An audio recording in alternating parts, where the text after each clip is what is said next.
मैं doctor H S. Salreja, HOD, department of philosophy, Digvijay Mahavidyalaya में प्रवेश करने वाले सभी नए विद्यार्थियों का स्वागत करता हूं और आपको बतलाना चाहता हूं कि जैसा कि NEP में यह स्पष्ट है कि प्रत्येक विद्यार्थी को अपने पसंद के अनुकूल एक विषय का चयन जी के रूप में करना पड़ता है।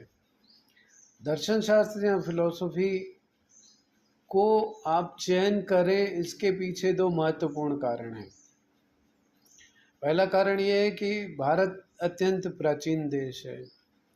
भारत की वैचारिक और दार्शनिक परंपरा सदियों से चली आ रही है, तो भारतीय दर्शन और संस्कृति का ज्ञान भारत में रहने वाले प्रत्येक व्यक्ति को होना चाहिए।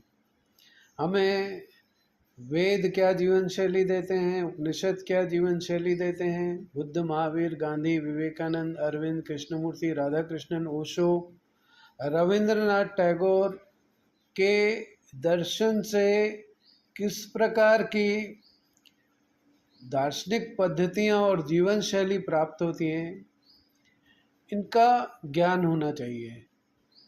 और दूसरा, दर्शन शास्त्र को जी के विषय के रूप में चयन करने का महत्वपूर्ण कारण यह है कि प्रत्येक विद्यार्थी को यह स्पष्ट होना चाहिए कि वो अपने जीवन से चाहता क्या है, और इस प्रश्न का उत्तर उसके स्वभाव में छुपा हुआ है।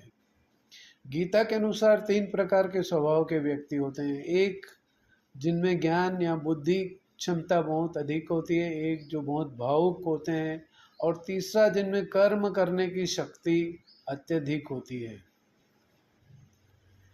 दर्शन शास्त्र आपको